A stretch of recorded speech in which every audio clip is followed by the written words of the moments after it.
So previously on this channel, we have spoke about many different topics from all around the world, but I'm pretty sure, and I could be wrong here, but I'm pretty sure this topic we're talking about today is the first time we're discussing something that has happened in New Zealand. And specifically, Auckland Night Markets. This is their TikTok account right here. We can see by the description it claims New Zealand's first and largest night market, 10 locations, 1,000 plus stalls. Now, one person who recently paid for a stall is Yuli Wang, and she paid for a stall because she has a clothing business. But unfortunately, Yuli had a pretty bad experience and has since made a video talking about her experience at this night market. The actual company has then responded, and that has resulted in Yuli then responding to the response. So let's start from the beginning. So Yuli makes this video saying that she wants to speak up for the small businesses that have been took advantage of by Auckland night markets. Hi everyone, today I'm speaking up not just for myself but for all the small business owners who have been mistreated and taken advantage of by the Auckland night market. Now, a bit of a spoiler here, this is one of them topics where both parties have a very different story, right? So it's going to be a case of like,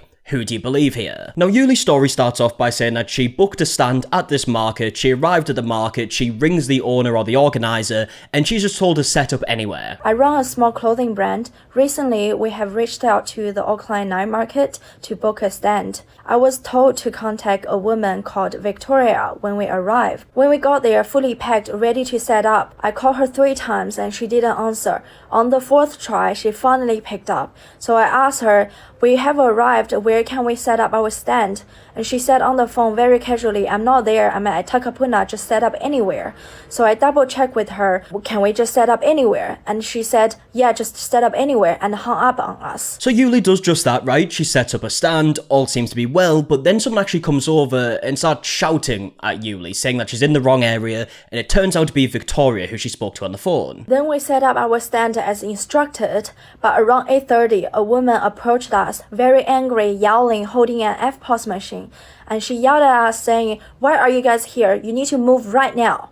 I told her that I spoke to a woman called Victoria on the phone, and she told us to set up a stand anywhere. She snapped and said, "That was me, I'm Victoria." I was very stunned by her attitude and reminded her that she had told us to set up anywhere, but instead of owning that, she raised her voice and accused us of taking advantage. Now, like I mentioned earlier, we're going to hear both sides, and they are very different, right? This is also one of the key differences. We've got Yuli here saying that Victoria approached her and was shouting. As we'll later see, Victoria's story is different. She says that she went up to her and like asked her politely. But this isn't where it ends, because Yuli goes on to say that Victoria tells her that she has to pay more if she wants to stay. They then decide they actually want to leave, and apparently Victoria starts yelling again. She said now we had to pay more if we wanted to stay. Essentially, we felt like she was trying to scam us for extra money after following her vague instructions. She disrespected us in public, yelled at us, and kept framing the situation like we were in the wrong.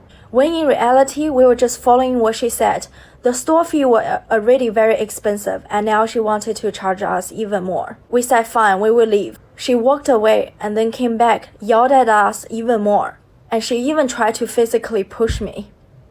I had to raise my voice and tell her that, "Do not touch me." That only made her more aggressive. She started yelling at me and told the security guard to kick us out right now. Thankfully, the security guard was very kind and he helped us to carry everything back to our car. Clearly, he was just as shocked as we were. Now, according to Yuli, she later found out that a lot more people have had very similar experiences, and when we actually look at the comment section on this video, and also over on Reddit, it does seem like there is a lot more people that have had similar experiences. So with that all being said, Yuli ends the video by saying that she wants to make this video to raise awareness. Later that night, we started looking things up. To no surprise, we found many other small business owners who experienced the same treatment from the same woman. We're just out here working hard, trying to build something from nothing. And instead, we met this kind of unprofessional and abusive behavior. I'm not making this video for sympathy, but I'm making this video to spread awareness.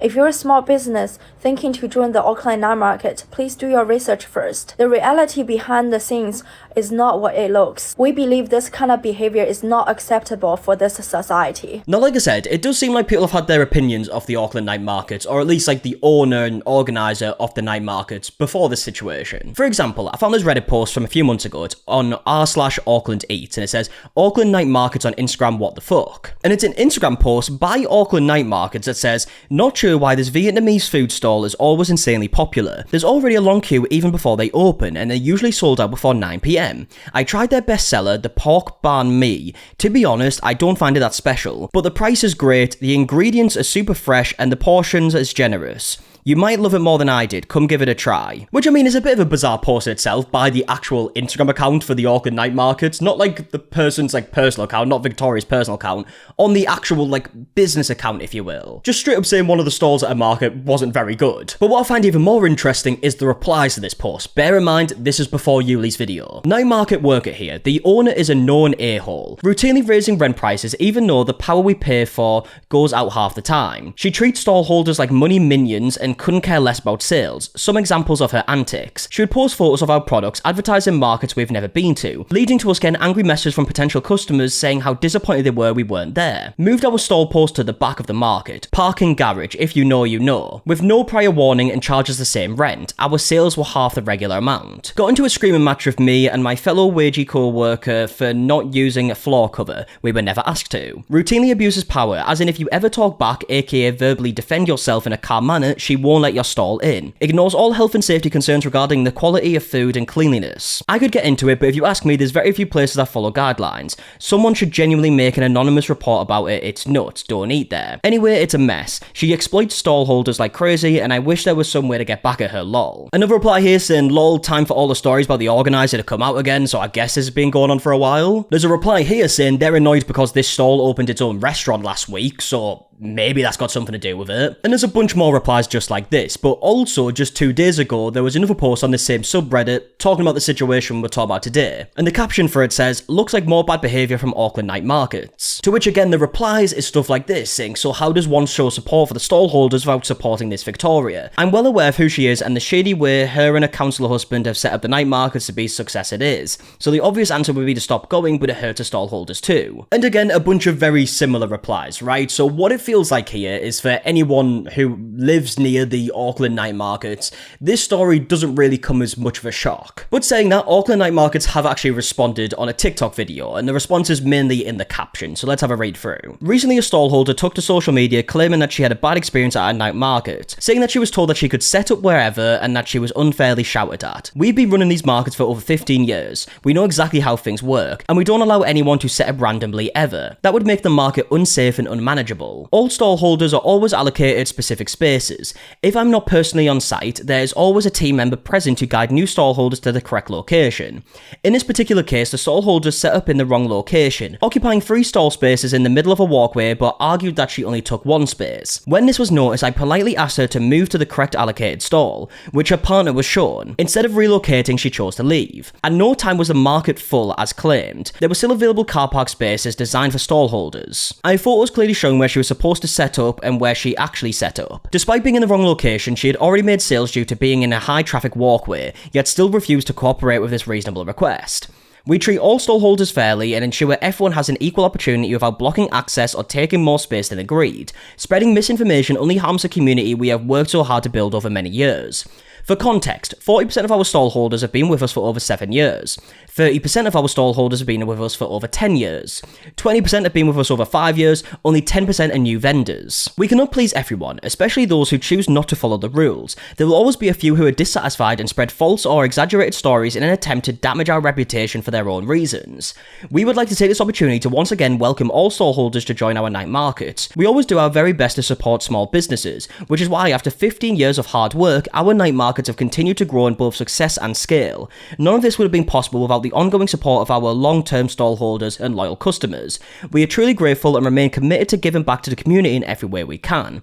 We remain dedicated to providing a well-organised, welcoming market for both vendors and visitors. Thank you for understanding and continued support. Now looking at the pictures in this video, there's 2 of them. So this first one being Yuli's stand, so we can see this is where she actually had the stand. And then the second picture is showing apparently where Yuli's stand was supposed to be. But of course Yuli's response to this is that she wasn't told. Now after Auckland Night Market responded, Yuli actually ended up responding in another video. Hi everyone, I didn't think I would be making a part 2, but after reading what she wrote, I feel like I have to speak up again and share what really happened. I'm still shocked at how someone can so confidently twist the truth and lie to protect their reputation. But before I get into it, I just want to say thank you.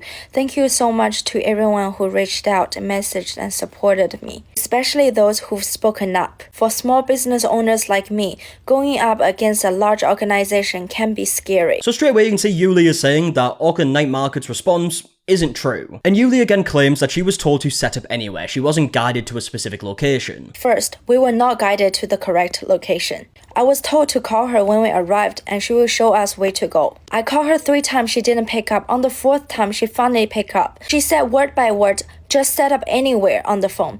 And I even double checked with her, can we just set up anywhere? And she said, yeah, just set up anywhere, and hung up on us. Now Yuli then goes on to say the reason why she picked to set up where she did set up is because it was next to another stall and no one was currently set up next to them. So it looked like a free space next to a stall that was already there. When we arrived, most stores were already fully set up. We saw one other store that was also setting up, so we decided to set up next to her. We were confused and thought it would make sense to set up together. Now in the photo that Victoria posted, she made it look like we were the only store, randomly chose to set up the store in the middle of the hallway. But that's not true. I actually have a video clearly shows that there's another store right next to us.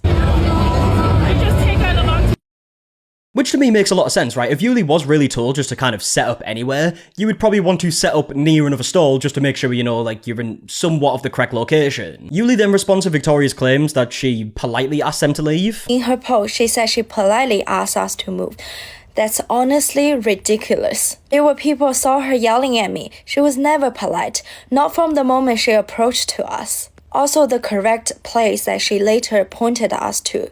That was never allocated to us by anyone before she started to yell at us. We only just found out about that place after she already acting aggressively and rude. By then, we just didn't feel safe and respected enough to stay. Yuli then goes on to respond to Victoria saying that she had made a bunch of sales. Yuli said that they didn't actually make a bunch of sales. They did make some sales, but they lost money ultimately. And then Yuli goes on to ask people to reach out if they've had a similar experience, and actually show some comments left on her original video of people who say they did have a similar experience. None of what I said was misinformation, but her post, it was full of lies. I'm shocked at how far someone would go to twist the story and to protect their image. If anyone was there that night and saw what happened, please feel free to reach out or share your stories.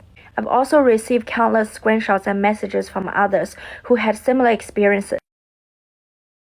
Yeah, so I can say a bunch of comments here. We'll have a read through a few of them. Okay, so just picking a few random ones that were shown here. She's always been so ridiculous and sketchy, using her husband as a damn shield. Let's not even get started into how much the Lantern Festival rent was for 4 days. I believe you. I've dealt with them through a company I used to work at for a one-off week of stalls. It was so difficult to get a hold of them, and I was shocked they did all the comms through text. Victoria charges $350 for the night, and we said to pay cash. And we were just a small business starting out. We barely made $150 that night. She just rips vendors off. So you get the point, right? A bunch of comments were left on Yuli's original video saying that they had similar experiences. Yuli then ends the video by saying that Victoria should take accountability for all of this. It's heartbreaking to see how many small business owners like me who have been mistreated and disrespected. Victoria, instead of owning up your own actions, you twisted the entire narrative and lied to everyone. Please take some accountability. Your behavior towards me, towards so many other small business owners, is not okay. I've seen how uncomfortable and scared the stallholders look when you showed up. That's really upsetting. Please stop yelling at people. Please stop treating people with disrespect, especially in public. It's not professional and it's not right. And one more thing, I've seen people asking about her background. As a Chinese person myself, I just want to say that I'm honestly really ashamed to see another Chinese person treating someone that from the same background as her this way. But also I want to make it clear, her behavior does not represent all Chinese people. There are so many kind, honest, and respectful Chinese people out there. Please don't let one person's action define us. Yeah, so since posting these videos, Yuli has received a bunch of support. On the response posted by Auckland Night Markets, the comments have actually been turned off, so we can't read the comments on there. And of course, this is Yuli's second video, responding to Auckland Night Markets' response. So there might be another response by Auckland Night Markets, who knows? There might be a part 2. If you're interested in that, let me know in the comments. And also, just let me know all your opinions in the comment section down below on everything that we spoke about in today's video, and I'm going to leave it there. So if you enjoyed the video, please do leave a like down below, subscribe if you are new. Also, if you're interested in some other content, me and Emily have a channel where we play games, do vlogs, react to reality shows, just a bunch of stuff. If you're interested in any of that, that's always linked in the description down below. And yeah, until the next one, I'll see you guys in a bit. Alright, goodbye.